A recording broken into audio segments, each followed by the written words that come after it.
Now let's add a bit of fade to grey to it.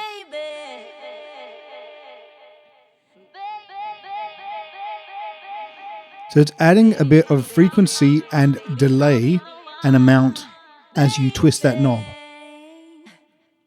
Okay, let's try it out on a beat. Let's try it out here on this beat here. I've got a bit of automation going, so let's take a listen.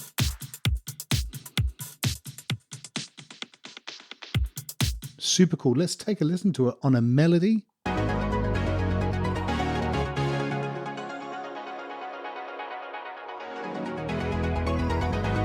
So you've really got that DJ type effect. Let's listen to it on a fill.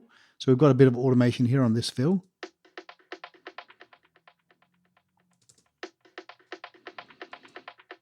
Let's listen to all 3 tracks together.